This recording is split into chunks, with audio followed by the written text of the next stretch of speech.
My fiancée secretly invited my abusive siblings, who made my childhood hell, to our engagement party as a surprise. When I refused to see them, she dismissed my feelings as dramatic. That's when I ended our 3-year relationship. I'm 28, and my girlfriend, now ex-fiancée, Gwen, 26, and I had been together for 3 years.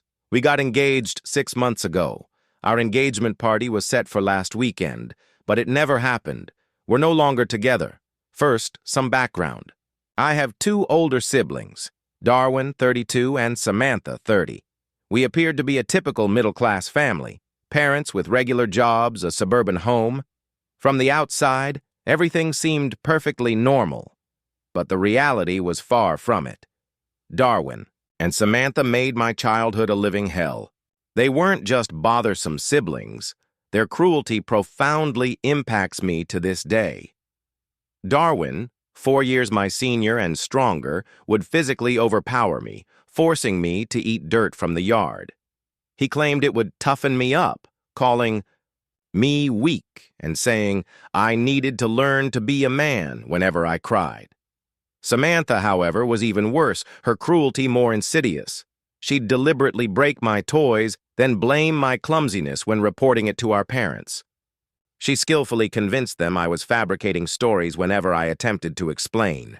They always sided with her, believing her because she was older and appeared more responsible. Their combined efforts were the most horrific. During family gatherings, they'd often lock me in the basement for hours, telling our parents I was playing video games upstairs. No one ever checked. I'd sit in the dark, hearing the laughter and fun above, just waiting for them to remember. I was there. At age 12, Darwin pushed me down the stairs for accidentally using his toothbrush, breaking my arm. He told our parents I'd just fallen while running, and they believed him. Later, at the hospital, Darwin whispered a chilling threat. If I ever revealed the truth, he'd ensure I'd never walk again.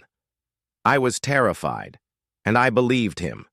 Samantha employed her own unique tortures. She'd invite friends over, and they'd all mock me. She told them I was adopted because our parents pitied me, adding that I was too foolish to even realize it. Her friends would relentlessly question me about being adopted until I broke down in tears. Then, in front of our parents, Samantha would performatively comfort me, pretending to shield me from her mean friends. The emotional toll was relentless. They constantly told me I was worthless, that our parents only kept me out of guilt for having such an ugly, stupid kid. They made me truly believe no one would ever love or want me. Our parents weren't abusive, but they were utterly oblivious. They worked long hours, trusting Darwin and Samantha to supervise me. Whenever I attempted to tell them what was happening, my siblings had already poisoned their minds, portraying me as a liar and an attention seeker. My parents simply believed I was trying to cause trouble for them out of jealousy. At 18, I escaped, moving cross-country for college on a scholarship, working part-time to support myself. Darwin and Samantha remained in our hometown, marrying, young and starting families. Our parents were overjoyed to have grandchildren nearby. For the first few years, I still returned for holidays. Darwin and Samantha would act as if nothing had ever happened, being perfectly cordial in front of our parents and their spouses. They'd reminisce and laugh about childhood memories that were, for me, deeply traumatic. When I dared to mention their past actions, they'd dismiss me as too sensitive, claiming, "Kids do mean things sometimes." The breaking point arrived 3 years ago, during Christmas. Darwin's 5-year-old son reminded me eerily of myself at that age. Darwin was teaching him to wrestle, far too roughly. The boy was crying, begging him to stop. Darwin merely laughed, saying the kid needed to toughen up, then looked at me and declared his son wouldn't be weak like his uncle. Seeing myself in that child, I knew Darwin hadn't changed. He was still the tormentor from my past. I couldn't bear to watch him inflict the same pain on his own son. I confronted Darwin privately, telling him he was too harsh and needed to ease up. He just laughed, stating I had no right to dictate how he raised his child, calling me the same. pathetic little boy who cried over everything. Then he crossed a line. He sneered that Gwen was only with me out of pity, that she'd eventually leave when she discovered what a loser I was, and that I'd end up alone just as I deserved. That very night, I packed my bags and left. I haven't spoken to Darwin or Samantha since. I blocked their numbers and all social media. I informed our parents I would no longer attend family gatherings if my siblings were present. They tried to persuade me to reconcile, but I steadfastly refused. Gwen knew my entire history. I'd told her everything when we first started dating. She was incredibly supportive, understanding perfectly why I wanted no contact with Darwin and Samantha. She never pressured me to reconcile, affirming my decision was entirely reasonable given what they'd subjected me to. Gwen's family was a stark contrast to my own. Her parents were kind and welcoming, her sister supportive and caring. They embraced me immediately, treating me like one of their own. It was the first time in my life I truly saw what healthy family relationships looked like. Gwen and I moved in together 2 years ago, beginning to plan our future and discuss marriage. When I proposed 6 months ago, she was overjoyed. We immediately commenced planning our engagement party. We envisioned a small gathering, just our immediate families and closest friends. Gwen's parents graciously offered to host it at their home. Invitations went out 3 weeks prior. Everything seemed to be going perfectly. Last Monday, I arrived home early from work to find Gwen on the phone in the kitchen. I went to greet her but froze when I overheard her conversation. She was discussing the party, mentioning surprise guests. She expressed excitement about my reaction, giggling about how emotional and beautiful it would be. Then she uttered their names, Darwin and Samantha. My blood ran cold. I stood there, stunned, listening as she recounted how she'd tracked them down via social media, having messaged them for weeks. She told her confidant that family should be together for important moments, and that I'd thank her later for reuniting everyone. The person on the other end must have voiced concern because Gwen immediately launched into a defense. She argued I was being stubborn and needed to move past childhood issues. She claimed Darwin and Samantha were thrilled to celebrate with us and had promised to be on their best behavior. Gwen then declared she understood me better than I understood myself, insisting I secretly desired to reconnect but was too proud to initiate it. This, she said, was her gift to me. I silently left the house, driving for 2 hours, utterly unable to process what I'd heard. Gwen had utterly shattered my trust. She disregarded everything I'd shared about Darwin and Samantha, going behind my back to invite the 2 people I never wanted to see again to what should have been one of the happiest days of my life. When I returned, Gwen was humming, cheerfully making dinner as if nothing were amiss. I realized she was likely envisioning her surprise and my supposed delight. I waited until after dinner to confront her. I informed her I'd overheard her phone call, stating unequivocally that Darwin and Samantha were unwelcome at our engagement party and she needed to uninvite them immediately. Gwen's expression collapsed. She seemed more upset her surprise was ruined than by my distress. Then she grew defensive. She claimed she'd spent weeks orchestrating this reunion. She insisted she knew I'd be resistant initially, but that I'd eventually be grateful once I saw how happy everyone was.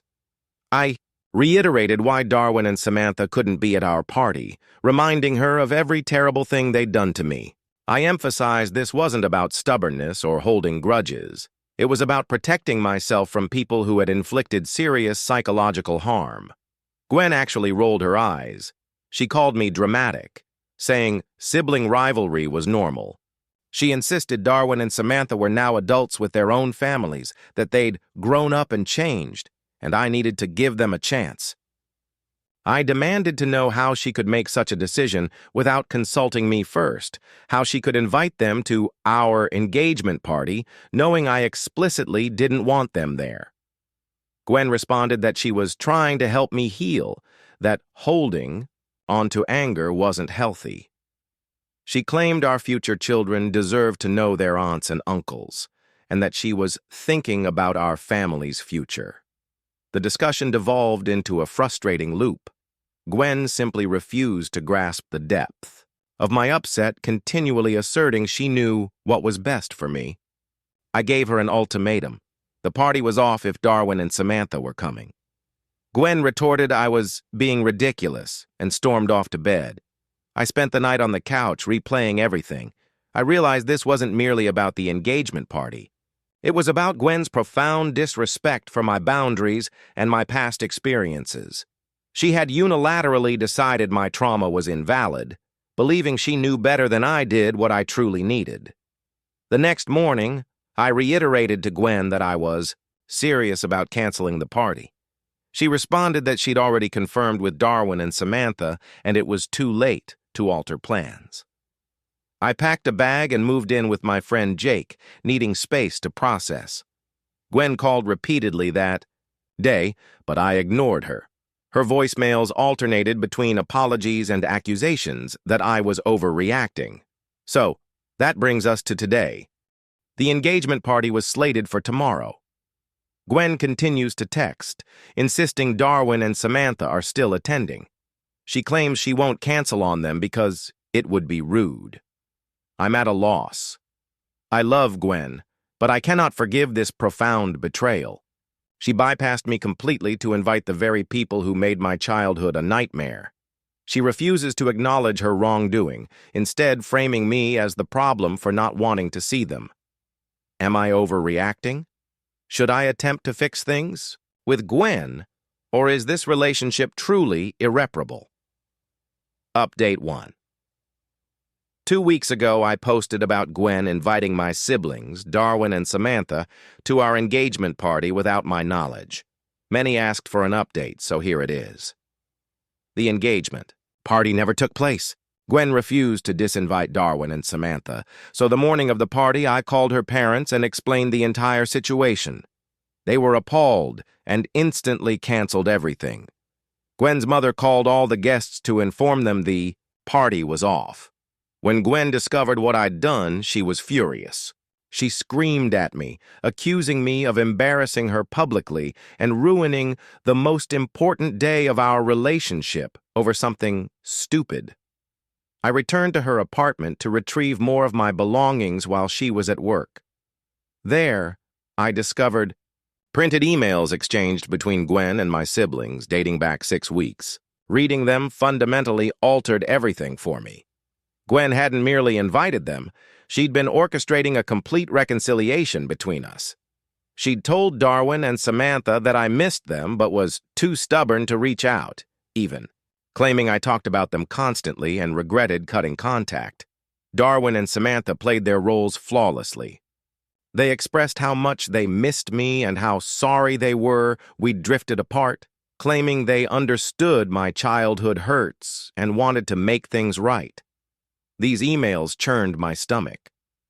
Darwin wrote about remembering me as sensitive and wishing he'd been more understanding. Samantha detailed her desire to be close siblings again, mentioning her kids' excitement to meet their uncle. They were blatant lies, and Gwen believed every single word, thinking she was reuniting, a loving family torn by miscommunication. But Gwen's responses were the most horrific. She detailed how difficult I was, how she had to manage my emotions carefully. She wrote that I had trust issues and needed help moving past childhood trauma, labeling me stubborn, and claiming I held grudges over minor things. Gwen had been openly discussing my most private traumas with Darwin and Samantha. She shared details about my therapy sessions, my struggles with anxiety, the nightmares I experienced, and how I sometimes flinched when voices were raised. She essentially handed them a complete roadmap of all my vulnerabilities. One email from Darwin made me physically ill. He thanked Gwen for the information about my triggers, stating it would help him approach me carefully at the party, promising to be gentle since I was so sensitive about the past. Gwen had, in essence, provided my abusers a detailed manual on how to manipulate me. I printed every email and left them on the kitchen counter, alongside my engagement ring and a note. The note simply stated I couldn't marry someone who would betray me so utterly. I told her I was done and to not contact me. I stayed at Jake's for several days trying to figure out my next steps. Gwen called nonstop, but I ignored her. Her voicemails alternated between apologies and accusations that I was overreacting. Then Darwin called me. My number hadn't changed, but he was blocked. He must have used a different phone. He claimed he'd spoken to Gwen, understood there was a misunderstanding, and wanted to meet for coffee to clear the air. His voice was exactly as I remembered, calm and rational on the surface, but with an unsettling undertone that made my skin crawl. He said Gwen had explained my childhood, hurts, and he wanted to make amends. I immediately hung up and blocked that number too. 2 days later, Samantha appeared at Jake's apartment. I have no idea how she located me. Jake answered the door, then came to get me, looking visibly shaken. Samantha stood on the doorstep, clutching a gift bag. She unnervingly resembled our mother now. Smiling, she announced she'd driven 8 hours to see me, claiming she was sorry.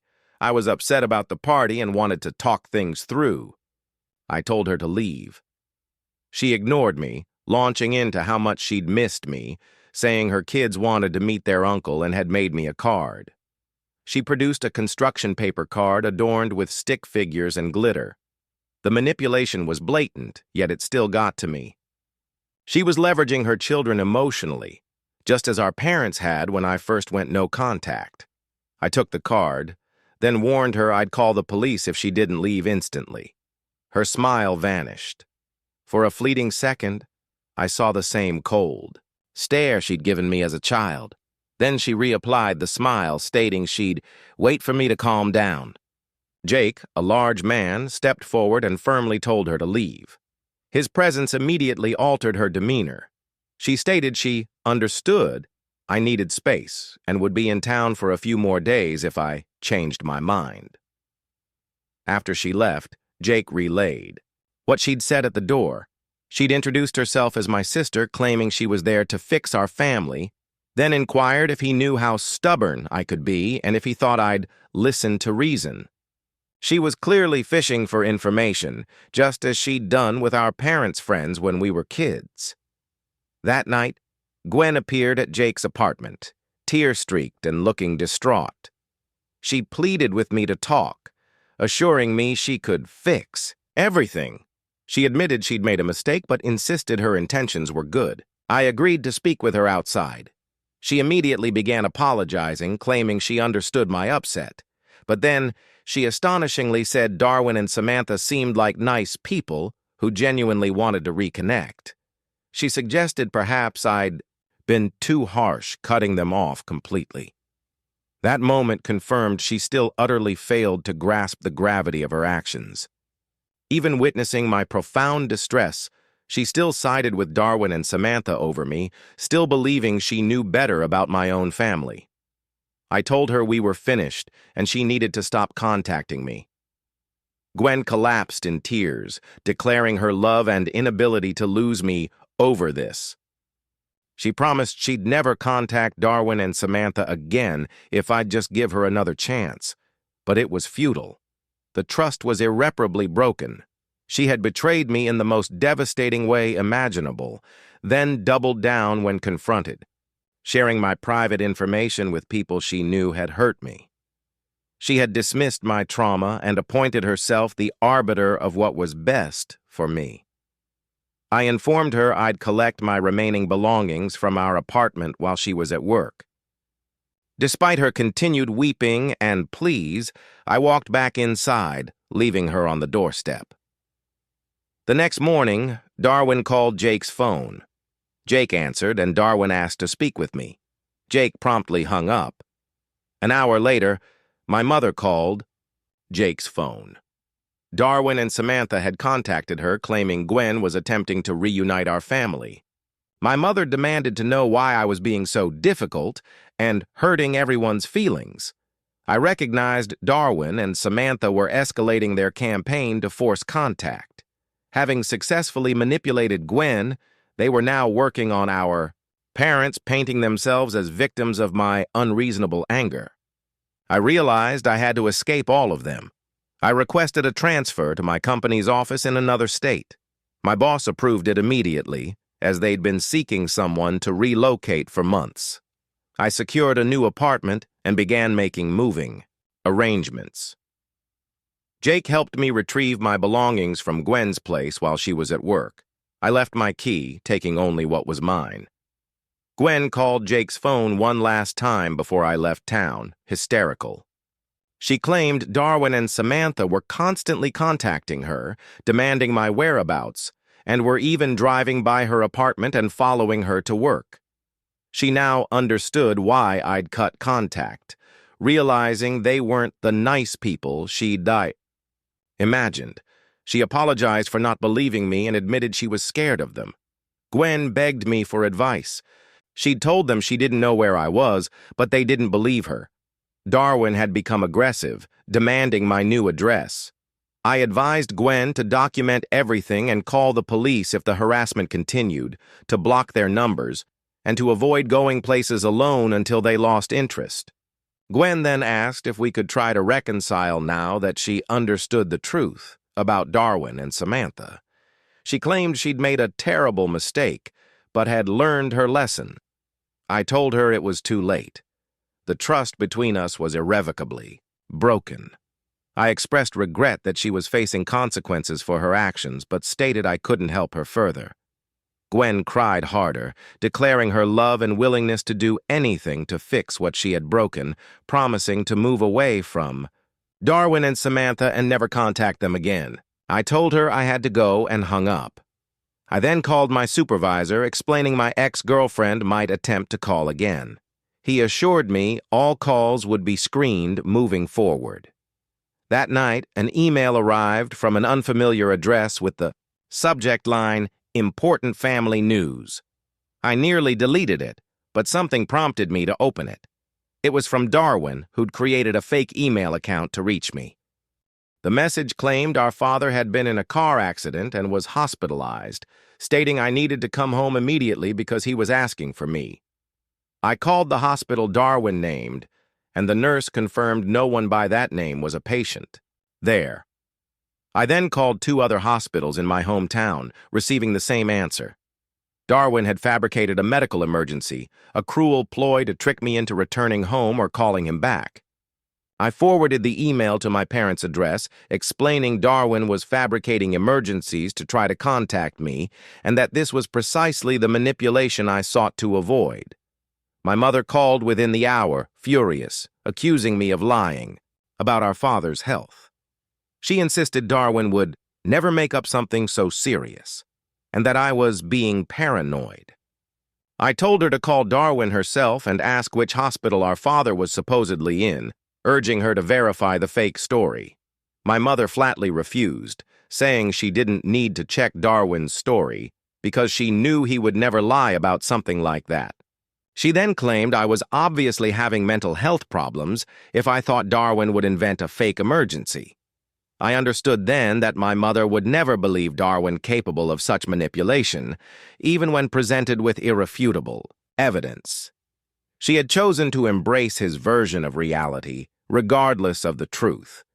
I told her I was finished with all of them and hung up for the very last time. My father labeled me unreasonable, accusing me of hurting everyone in the family and causing so much pain to my mother. I hung up and blocked my parents' numbers as well. Update 2. Many have requested another update, so I wanted to share what's transpired since my move. The first few weeks in my new city were calm. I began my new job and settled into my apartment, hoping Darwin and Samantha had finally given up. I was mistaken. 3 weeks after my move, a coworker mentioned someone had called the office asking about me. The receptionist reported a woman, claiming to be my sister, citing a family emergency and urgent need to reach me. Our well-trained receptionist provided no information, stating she couldn't confirm my employment and suggesting direct contact if it was a genuine emergency. I knew it was Samantha. She'd somehow discovered my workplace, attempting to extract information. The family emergency was clearly a fabrication. She could have reached me through our parents if it were real. I informed my supervisor about the situation, requesting he instruct the entire office not to release any information about me to anyone claiming to be family. I explained I'd cut contact with certain relatives for safety reasons, as they were actively harassing me. My supervisor was understanding, emailing everyone in the office stating that under no circumstances should personal employee information be shared with callers, even if they claimed family ties. 2 weeks later, it recurred. This time, Darwin called, impersonating me. He told the receptionist I'd lost my phone and needed my work schedule confirmed to arrange a ride. The receptionist was suspicious. The voice sounded wrong, and the story made no sense. She told the caller she couldn't provide schedule information over the phone and hung up. When she relayed this, I realized Darwin and Samantha were collaborating to gather intelligence on my new life. They weren't giving up just because I'd moved. I decided to call my parents, with whom I hadn't spoken since before the engagement party. I needed them to understand Darwin and Samantha's escalating behavior. My mother answered, immediately weeping upon hearing my voice. She claimed she'd been worried sick and didn't understand why I'd vanished without warning. I explained Gwen's betrayal and how Darwin and Samantha were now harassing me at work, reiterating that they needed to stop trying to contact me and leave me alone. My mother countered that Darwin and Samantha were just trying to apologize and make things right, saying they felt terrible about how things ended and wanted to rebuild our relationship. She asked why I couldn't just talk to them and work things out like adults. I realized my parents still hadn't grasped the severity of Darwin and Samantha's childhood actions. They viewed it as normal sibling conflict I should have outgrown. I warned my mother that if Darwin and Samantha contacted my workplace again, I would file a police report for harassment. I emphasized I was serious about maintaining no contact and needed my parents to respect that. My mother became agitated, claiming I was tearing the family apart over old grudges, stating Darwin and Samantha now had families and deserved a chance to make amends. She asked what I expected her to tell my siblings when they inquired about me. I instructed her to tell them I wasn't interested in contact and they needed to stop trying to find me. Then I hung up. The next day, my father called. He was calmer than my mother, but delivered the exact same message. He echoed that Darwin and Samantha were adults now with children of their own, that people change, and I should give them a chance to prove they had grown up.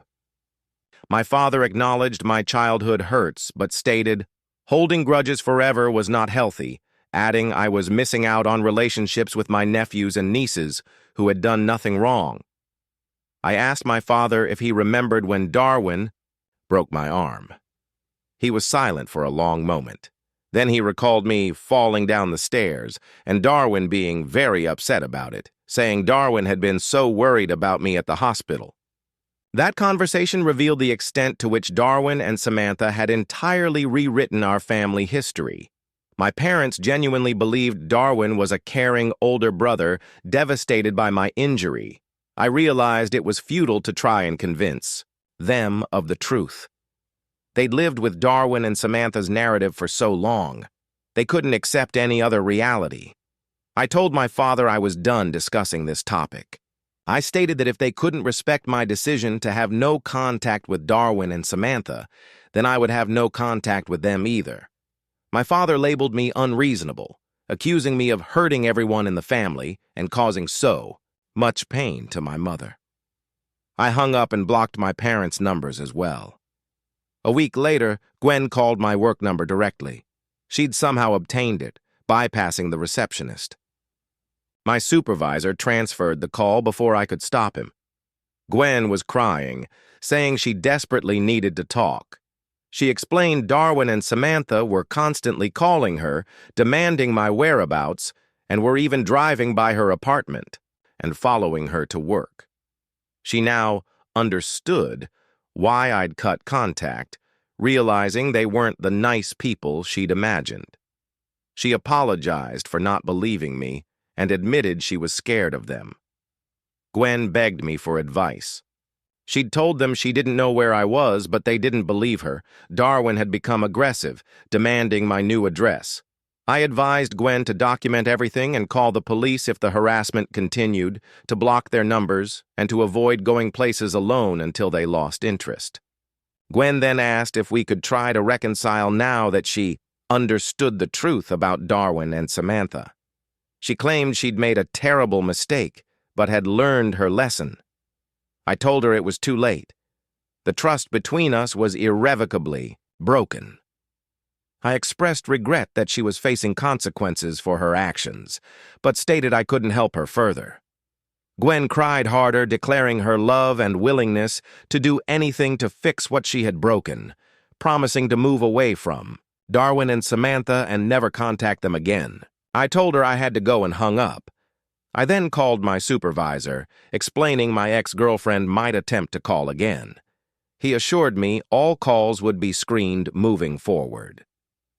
That night, an email arrived from an unfamiliar address with the subject line, "Important Family News."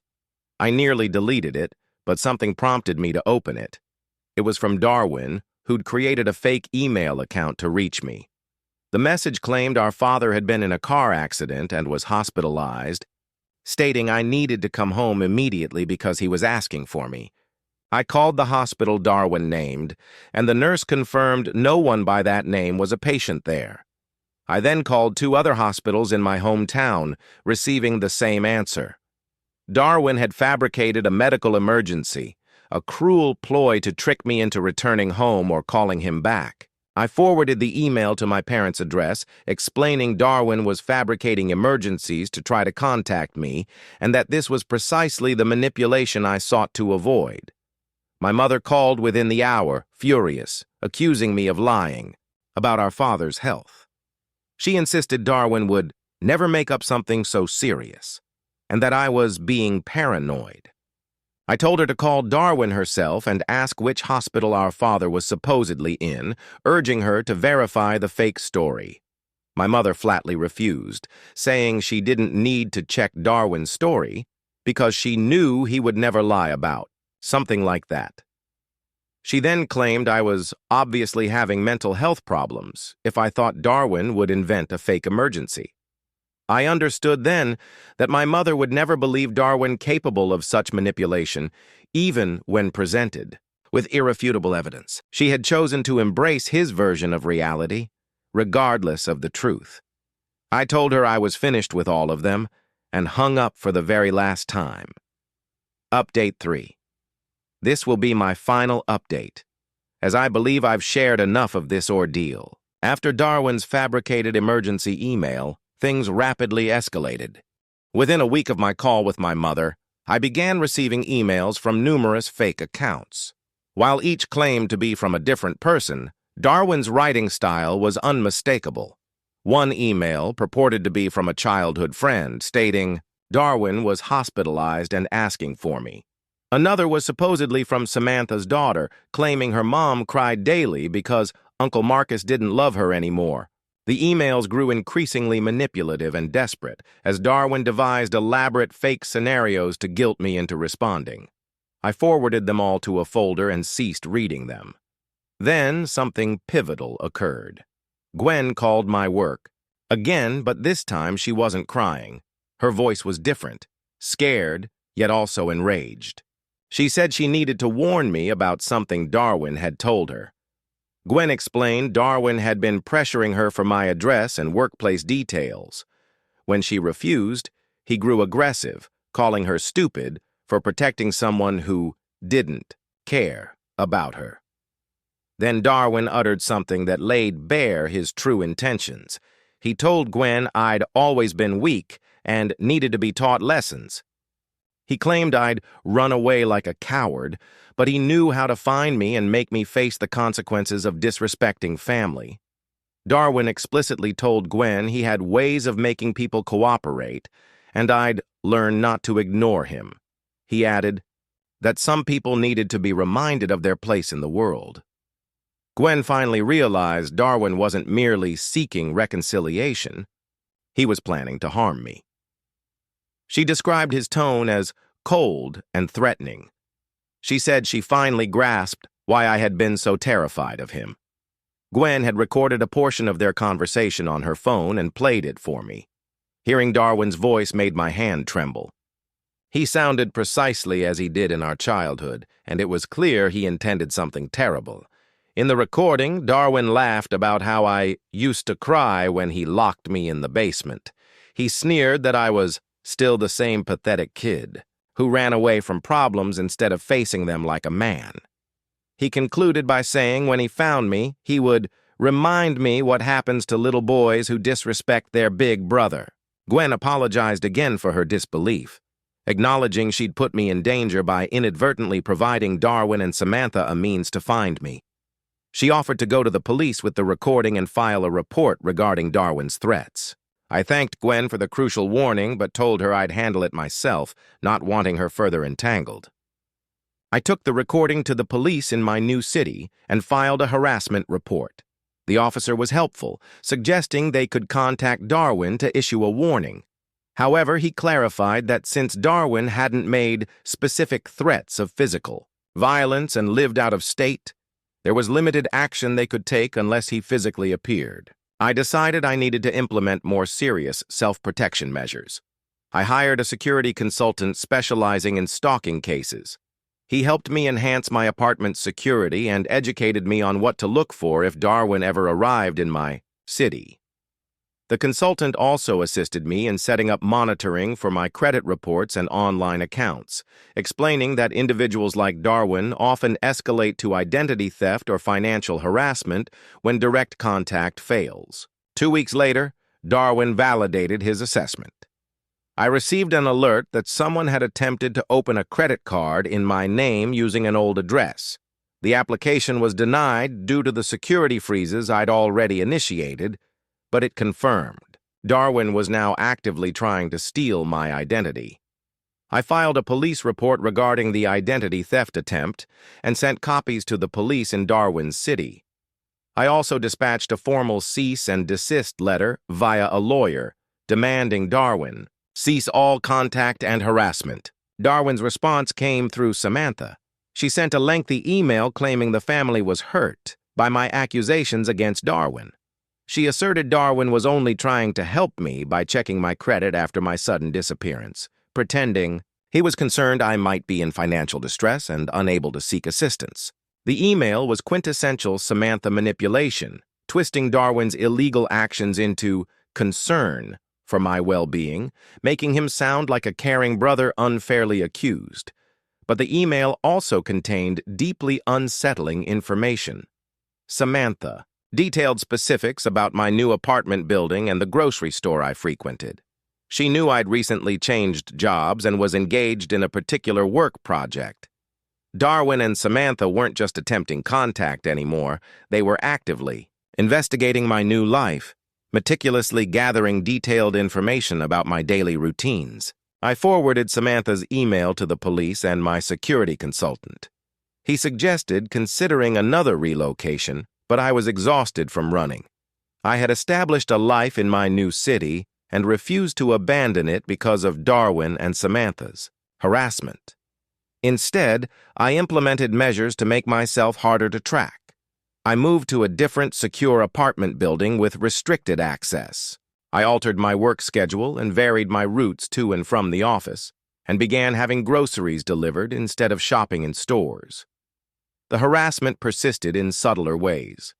Unsolicited magazine subscriptions, unwanted enrollment in political, organizations sending constant mail, and my new phone number somehow appearing on marketing lists that called at all hours. These were calculated annoyances, designed to disrupt my peace of mind and remind me they could still reach me, even in hiding.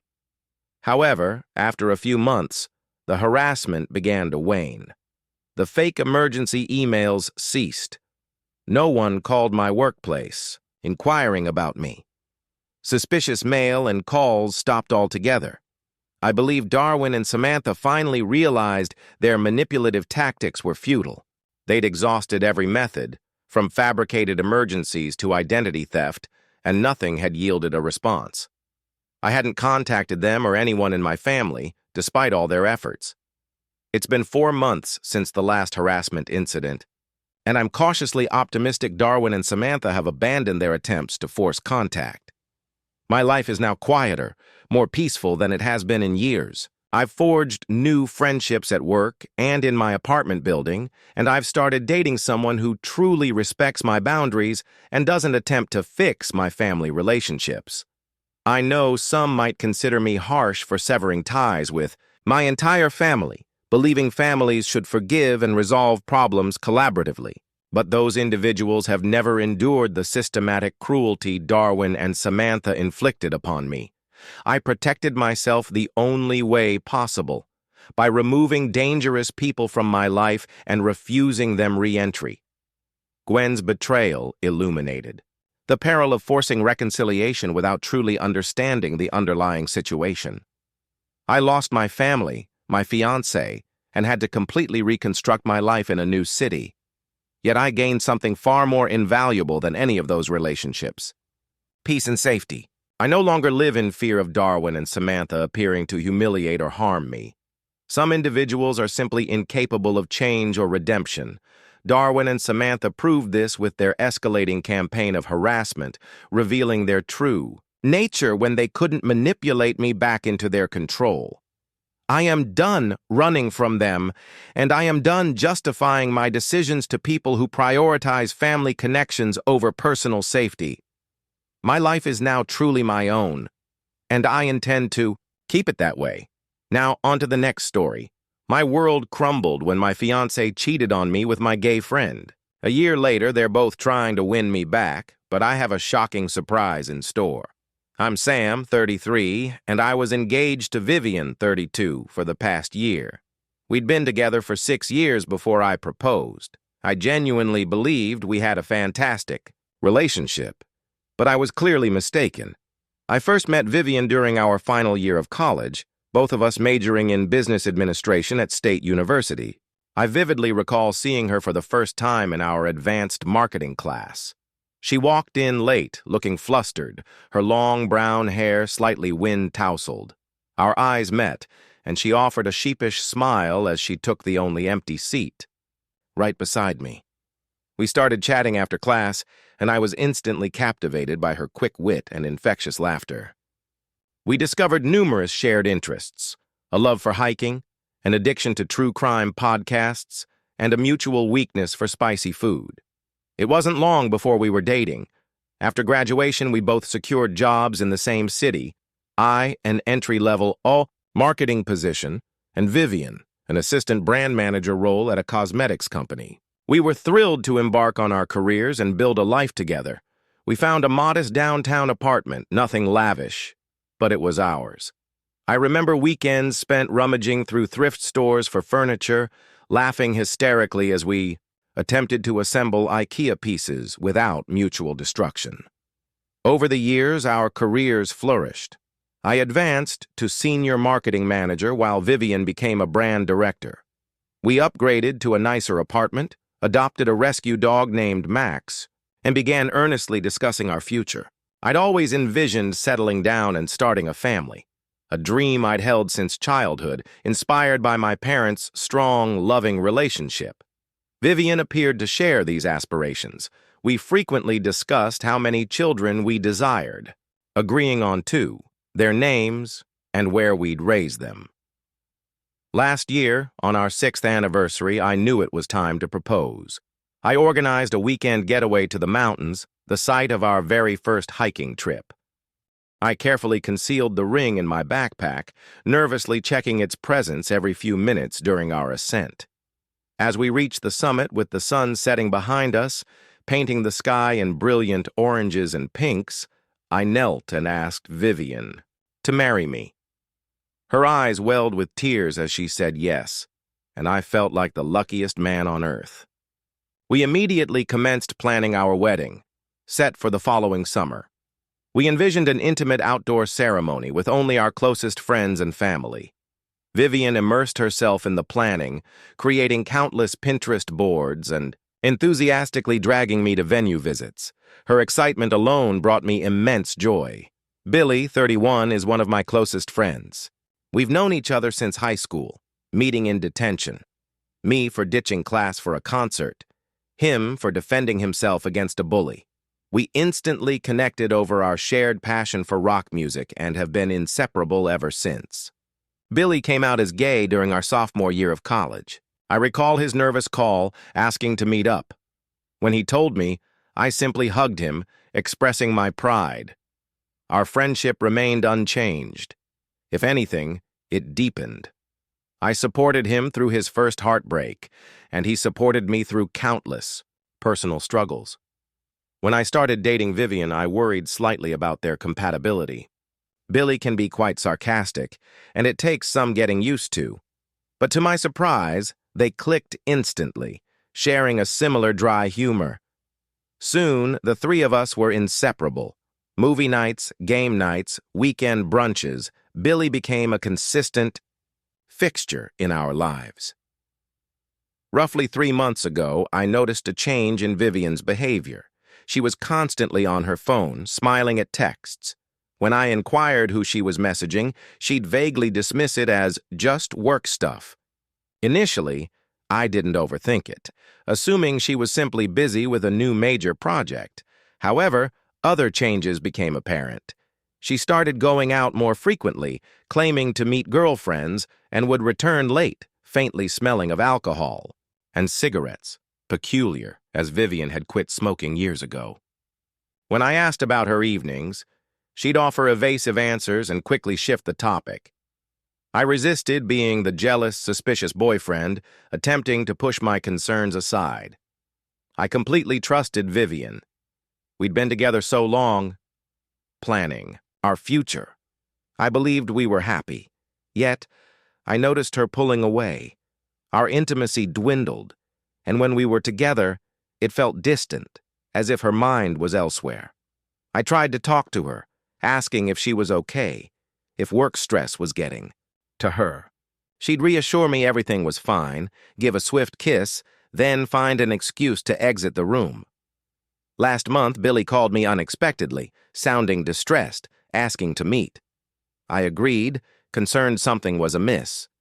We met at our old college coffee shop. The moment I saw Billy's face, I knew something was terribly wrong. He looked exhausted, his usually impeccable hair disheveled. That's when my entire world imploded. Billy confessed he and Vivian had been secretly seeing each other for the past 2 months. He claimed it began innocently. Chance encounters at the gym, then coffee dates. Before they knew it, their connection had become romantic. I couldn't comprehend what I was hearing. My fiancée and my gay friend? It made no sense. Billy, in tears, insisted he never intended for it to happen. He'd always been attracted to men, he said, but something about Vivian had captivated him, leading him to question his sexuality, wondering if he was bisexual. I left the coffee shop in a daze, utterly lost, unsure what to think or feel. My mind raced, replaying every interaction between Vivian and Billy, desperately trying to understand how I could have been so oblivious. I drove for hours, unwilling to return home and confront the devastating reality. When I finally did, I confronted Vivian. She immediately broke down, confessing everything. She claimed she'd developed feelings for Billy and was confused about her sexuality. She swore she never intended to hurt me, insisting she still loved me, but couldn't deny her feelings for Billy. I was utterly devastated. Vivian hadn't just cheated. She'd done so with one of my closest friends, someone I implicitly trusted, someone I believed posed no threat to our relationship. The two people I trusted most had betrayed me in the cruelest way imaginable. Vivian. pleaded for forgiveness, stating she was confused and had made a mistake, swearing she still loved me and wanted to marry me. But I couldn't move past the betrayal. The image of them together haunted me. I told her to pack her belongings and leave. It's been a week since then. Vivian is staying with her sister, incessantly calling and texting, pleading for another chance. She claims she's willing to attend couples therapy, to do whatever it takes to mend our relationship. Billy has also attempted to reach out, but I've blocked both of them. I'm still reeling, unable to believe this is real. I keep expecting to wake up and find it was merely a nightmare. But each morning, I awaken to an empty bed and the crushing realization that my life has crumbled. I've informed our families and mutual friends what transpired. Most are supportive, yet some suggest I try to work things out with Vivian, claiming it was just a mistake, and Billy temporarily influenced her. But I doubt I can ever trust her again. How can I look at her without wondering if she's thinking of him? How can I ever be intimate with her without feeling profoundly insecure? I'm paralyzed, unsure of my next move. The wedding was 6 months away. Deposits already paid for the venue and catering. Now I face the daunting task of canceling everything and explaining why. The mere thought of repeatedly reliving this humiliation is nearly unbearable. My entire life feels inverted. I believed I knew who I'd spend my life with, and now I'm utterly alone. I endlessly rehash everything, questioning if I missed any warning signs. Should I have noticed something amiss? Was I not sufficiently attentive? Did I inadvertently push Vivian away? I'm consumed by anger, hurt, and confusion. Angry at Vivian for discarding our relationship, at Billy for his profound betrayal of our friendship, and at myself for my blindness. Hurt because I genuinely loved Vivian and envisioned a future together. Confused because I have no idea how to move forward. I've been staying with my parents for a few days. They've been wonderful, providing space when needed and listening when I wanted to speak, but I know I can't remain hidden forever. I need to determine my next steps. Has anyone else navigated such a betrayal? How do you recover? Any advice would be profoundly appreciated. I feel adrift and desperately need guidance. Update 1. It's been approximately a month since my last post, and much has transpired. I want to express my gratitude for everyone's support and advice. It genuinely helped me navigate some incredibly difficult days. Following my last post, I decided to implement complete no contact with both Vivian and Billy. I blocked them across all social media platforms and changed my phone number. It wasn't simple, but I knew it was vital for my mental well-being. The initial days were the most challenging. I'd instinctively reach for my phone to text Vivian about something amusing from work or to ask Billy to grab a beer. Then, the realization would strike, and the pain would resurface. I moved back into our apartment. Entering it for the first time felt like a visceral blow. Everywhere I looked, there were indelible reminders of Vivian and our shared life. The throw pillows she insisted on, our framed photos on the walls, even the specific mug she used for her morning coffee. It all felt irrevocably tainted. I spent the first night on the couch, unable to bring myself to sleep in our bed. The following day, I began meticulously packing Vivian's belongings. It was a surreal process, boxing up 6 years of memories. I rediscovered forgotten items, ticket stubs from our first concert, the birthday card I gave her with future Mrs. Thompson inscribed, my sweatshirt she always pilfered. Each item felt like a fresh stab to the heart. I asked Vivian's sister to collect her things, as I couldn't bear to see Vivian myself, nor did I trust myself not to break down. Her sister came while I was at work, leaving a note apologizing for Vivian's actions and expressing hope for my future happiness. I appreciated the sentiment, but it offered little solace against the pervasive pain. Roughly 2 weeks ago, I unexpectedly encountered Vivian at the grocery store. It was inevitable, living in the same neighborhood, but I wasn't emotionally prepared. She looked different, or perhaps I was just seeing her with new clarity. The encounter was, to say the least, excruciatingly awkward. She attempted to speak, claiming she'd made a huge mistake and desired another chance. I told her I had no interest in hearing it and walked away, my hands trembling so violently I could barely push my cart.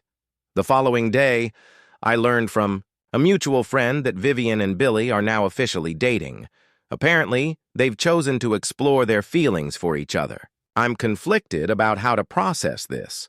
On one hand, it validates my decision to end the relationship. On the other, it stings to know they're together while I'm alone. I can't help but wonder if they're truly happy, if they're secretly laughing about how they deceived me, if Billy somehow makes Vivian happier than I did. I've dedicated the past few weeks to focusing on myself. I joined a gym and have been consistently working out. It's an effective way to clear my mind and manage the pervasive anger and frustration. There's a profound satisfaction in pushing my physical limits, feeling the burn in my muscles eclipsing the ache in my heart. I've also been spending more time with my other friends, those who've steadfastly supported me throughout this ordeal. Our weekly game nights have provided a welcome distraction. An unforeseen development is my growing closeness with Vivian's brother Tom, 35. He contacted me after learning what happened, expressing utter disgust at his sister's conduct. We've been spending a significant amount of time together, and it's been invaluable to have someone who truly comprehends the situation. Tom is navigating a difficult period in his own marriage, so we've become a mutual source of support. Last week, Tom shared a revelation that underscored the profound depth of the betrayal.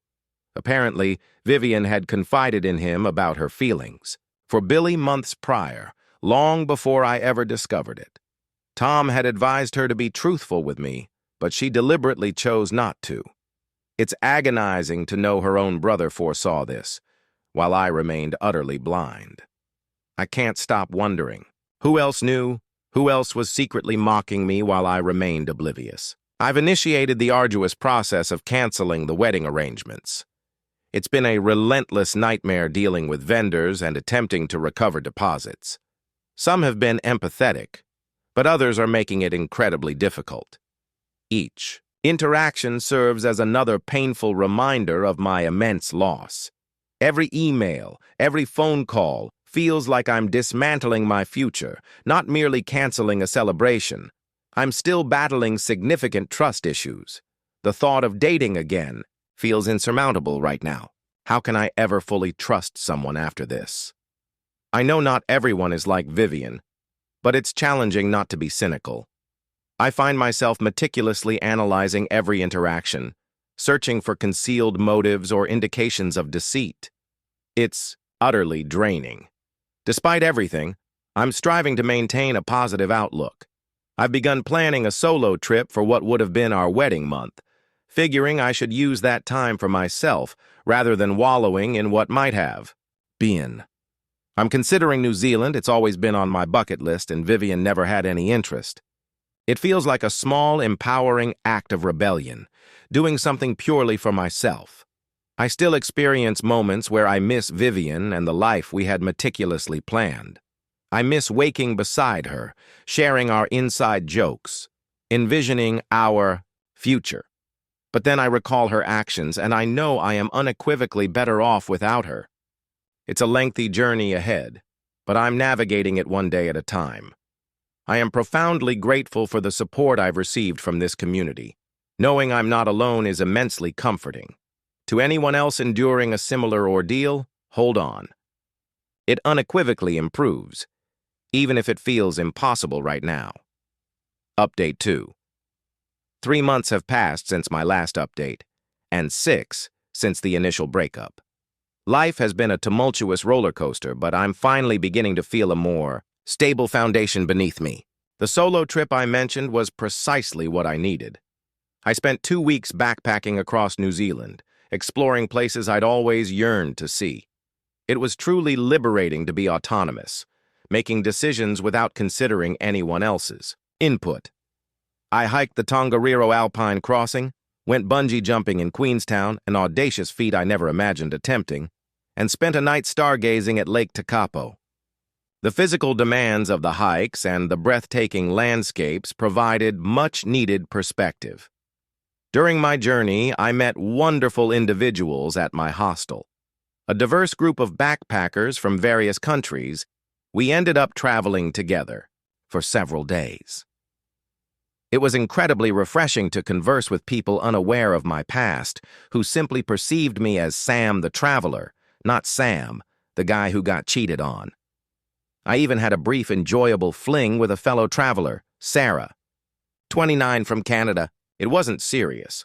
We both understood it was merely a vacation romance, but it crucially helped me realize I wasn't utterly shattered. I could still connect with someone, still experience attraction and desire. Upon my return home, I discovered Vivian and Billy had moved in together. A mutual friend inadvertently let it slip. Initially, it stung, but I was surprised by how much less it hurt than I'd anticipated. Perhaps time genuinely heals wounds, or perhaps the distance provided by my trip granted me much-needed perspective. I've been spending significantly more time with Tom, Vivian's brother. He's become one of my most cherished confidants throughout this entire ordeal. We regularly meet for beers and play basketball on weekends.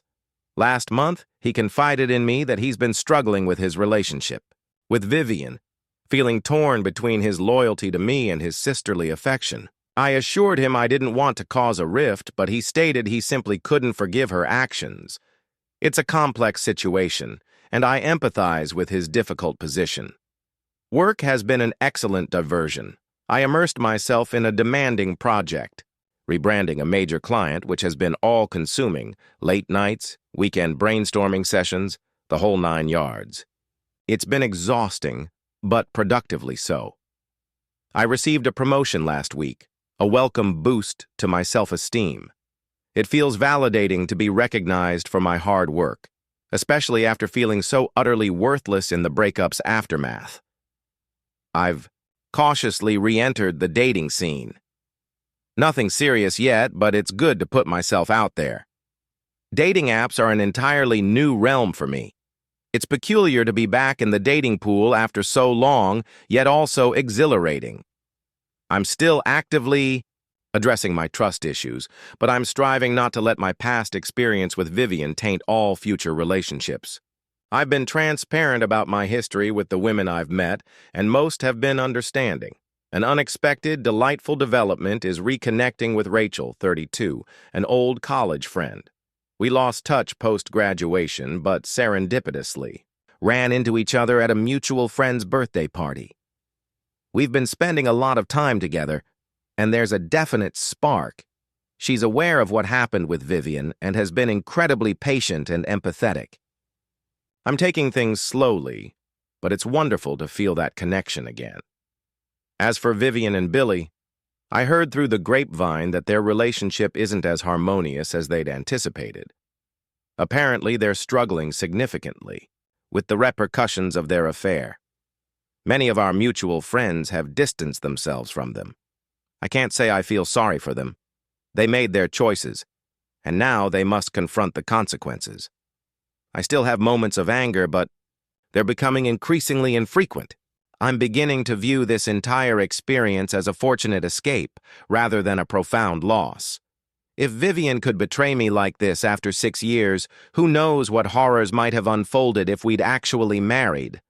I'm not fully healed, but I'm progressing. I'm eagerly anticipating the future in a way I couldn't have conceived 6 months ago. Life persists, and I am resolved to make the absolute most of it. Update 3. A full year has elapsed since everything unfolded, and I feel it's time for a conclusive update. A great deal has changed, and I'm in a significantly better place now. Rachel and I have been officially dating for the past 6 months. Our slow, deliberate pace truly helped us forge a robust foundation. She's fully aware of everything that transpired with Vivian and has demonstrated incredible understanding regarding my trust issues. We've certainly had our challenges. There were moments when my insecurities flared, leading me to question her loyalty without cause. But Rachel has consistently been patient, always willing to openly discuss things and offer reassurance. We're now considering moving in together soon, a prospect that is both thrilling and slightly daunting. I unexpectedly encountered Vivian and Billy at a restaurant last month. It was the first time I'd seen them together since the breakup. While awkward, I was surprised to feel nothing but indifference towards them. They looked visibly uncomfortable and quickly departed. I later heard from Tom that they're experiencing significant relationship problems. Apparently, the initial excitement of their clandestine affair has dissipated, and they're struggling with the harsh realities of their coupling. Part of me is tempted to feel smug, but mostly I'm simply relieved it's no longer my concern. Speaking of Tom, he and I remain close friends. He eventually reconciled with Vivian to some degree, but their sibling relationship is undeniably altered forever. He's been an immense source of support throughout everything, and I am profoundly grateful for his unwavering friendship. Work continues to thrive. I've comfortably settled into my new role and have even had the opportunity to mentor a new employee. It's been incredibly fulfilling to prioritize my career and personal development. The major project I mentioned in my previous update was an unqualified triumph, opening up exciting new opportunities. I've also embraced several new hobbies. I joined a local hiking group, thoroughly exploring the great outdoors, an excellent way to meet new people and stay active. Furthermore, I've begun learning to play the guitar, something I'd always yearned to do but never found time for when I was with Vivian. Looking back, I can clearly see how much I've matured from this experience. While I wouldn't wish it upon anyone, I've gained profound insights into myself and what I truly desire in a relationship. I am now more assertive, more adept at articulating my needs and boundaries. I've also learned the paramount importance of maintaining my individual identity within a partnership. To anyone navigating a similar ordeal, I want to emphasize that it does get better. It demands time and effort, but you can emerge stronger on the other side. Do not permit someone else's actions to define you or your future. This marks my final update on this situation. It is no longer a defining chapter of my life, merely one that has concluded. I eagerly anticipate writing new chapters with Rachel and discovering what the future holds.